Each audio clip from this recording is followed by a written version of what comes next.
My name is David, and I'm 50 years old. My wife's name is Laura, who is 45 but looks much younger. She is a stunning woman, with medium-length auburn hair, green eyes, and a radiant smile.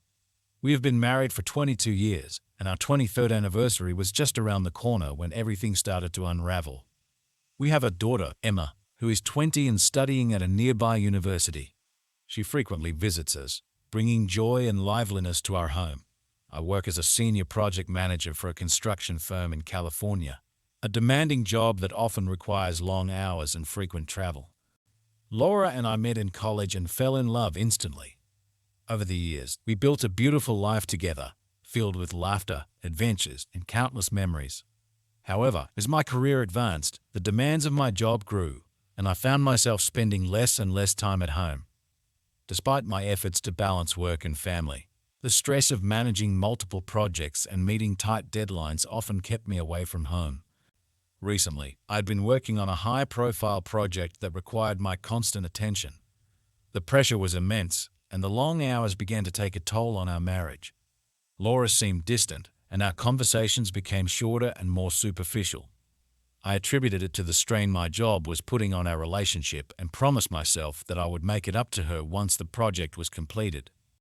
One Friday afternoon, I managed to leave work early and decided to surprise Laura with a spontaneous weekend getaway. I drove home with a bouquet of her favorite flowers and a plan to whisk her away to a cozy cabin in the mountains. When I arrived, the house was unusually quiet. I called out her name, but there was no response. I assumed she might have gone out for a walk or to run some errands. As I placed the flowers on the kitchen counter, I noticed her phone on the table, buzzing with a new message. Out of curiosity and concern, I glanced at the screen. It was a message from a man named Jake, someone I had never heard of before. The message read, "Can't wait to see you again tonight. Last night was amazing. Jake." My heart sank, and a wave of confusion and anger washed over me. Determined to find out what was going on, I scrolled through the previous messages. What I found shattered my world. The messages revealed a secret relationship between Laura and Jake, spanning several months. They had been meeting while I was away on business trips, sharing intimate moments and discussing plans for the future. I felt a mix of rage and devastation. I loved Laura deeply, and the thought of her being unfaithful was unbearable. I needed to confront her, but I wanted to gather more information first.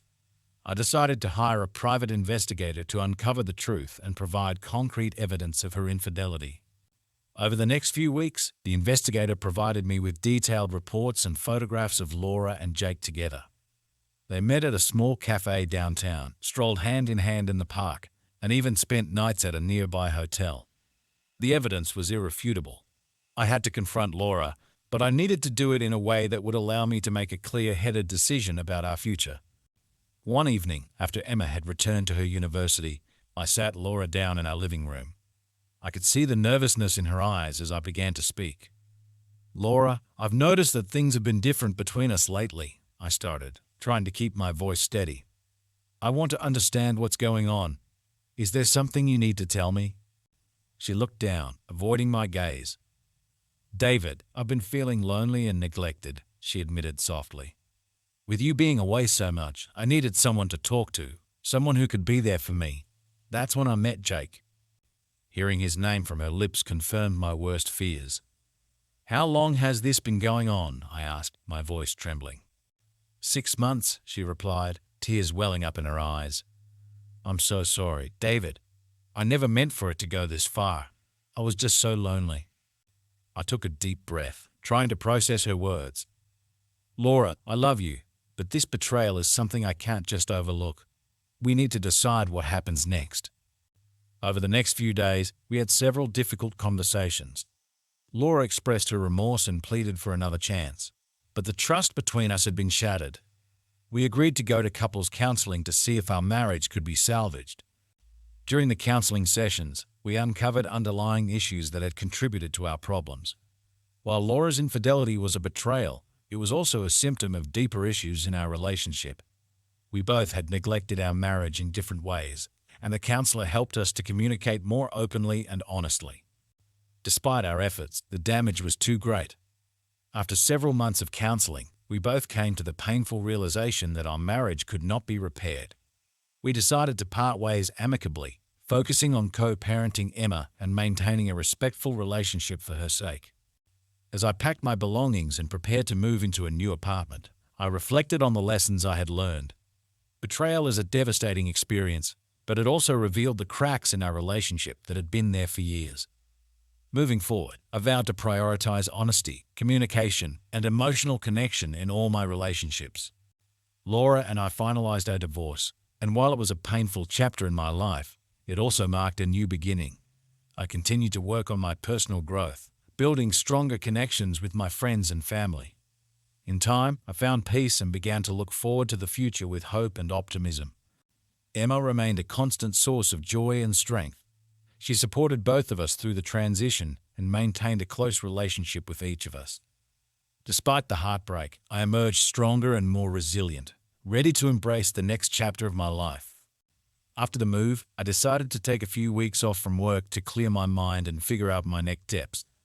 I rented a small beach house along the coast, a place where I could find solace and reflect on my life.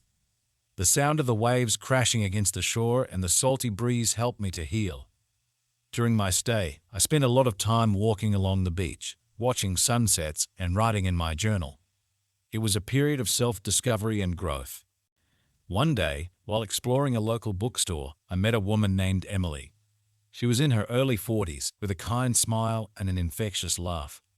We struck up a conversation about our favorite books and found that we shared many common interests. We exchanged numbers and began meeting for coffee, sharing stories about our lives and slowly building a friendship. Emily had gone through a difficult divorce a few years earlier and understood the pain and confusion I was experiencing. Her empathy and support were invaluable, and our friendship grew into something deeper. We started dating, taking things slowly and allowing our relationship to develop naturally. Emily taught me the importance of living in the moment and appreciating the simple pleasures in life. Meanwhile, Laura was also going through her own journey of self-discovery. She sought therapy to understand the reasons behind her actions and worked on rebuilding her self-esteem. We remained civil for Emma's sake and occasionally had family dinners together to maintain a sense of unity for her. Emma flourished in her studies and was excited about her future career. She appreciated the efforts Laura and I made to ensure her well-being and often expressed her gratitude for our maturity in handling the situation. She was our greatest accomplishment, and her happiness was a testament to the love and care we had given her. As time passed, Emily and I grew closer. We supported each other through the ups and downs, always communicating openly and honestly. Our relationship was built on a foundation of trust and mutual respect, something I had learned to cherish deeply. One evening, as we watched the sunset from the porch of the beach house, I realized how far I had come. The pain and betrayal were now memories, lessons that had shaped me into a stronger person. Emily held my hand, and I felt a sense of peace and contentment I had never known before.